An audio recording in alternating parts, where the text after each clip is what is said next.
the president, who is an avowed bipartisan guy, getting one or more Republicans to support this?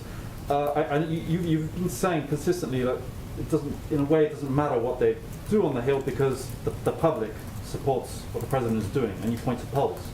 And they do say We that. don't say it doesn't matter. It's just an impact. And there is a question that I hope your colleagues on the Hill ask a number of Republicans, which is why would they oppose investment in our nation's infrastructure when the vast majority of the American public thinks it's imperative we do? But as the Secretary just said, the disagreement is not really about the need to modernize our nation's infrastructure. It's about the size, it's about the pay-fors, and we absolutely understand there will be compromise, there will be debate. That's all a part of the process.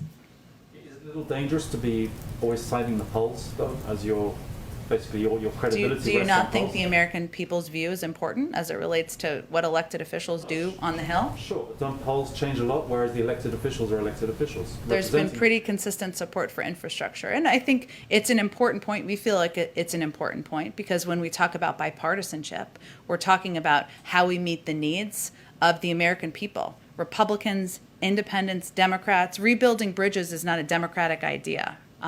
Ensuring kids don't have access to clean water is not a Democratic idea.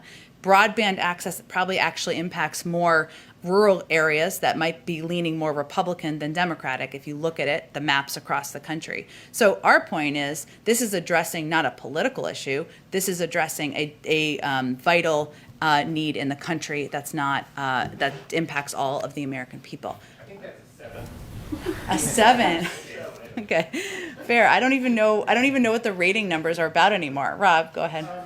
We saw the statement earlier, but has the president been in touch with Buckingham Palace, number 10, about the death of Prince Philip, and does he have any plans to attend the funeral?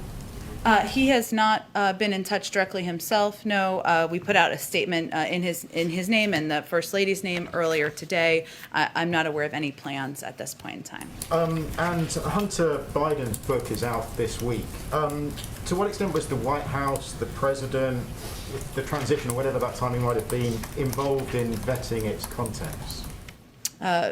We were not. It was a book he wrote himself. The president and First Lady put out a statement making clear, in February, I should say, when the book was announced, that they're deeply supportive of their son, sharing his account about his painful experiences with addiction, which is exactly what the book does, and that they're hopeful that it can help millions of people who have struggled with the same challenges. And if I may, one for a reporter who can't be here because of COVID-19 restrictions, Alison Harris of News Nation. A Blue Star Families report shows that almost half of active duty troops won't get vaccinated against COVID-19.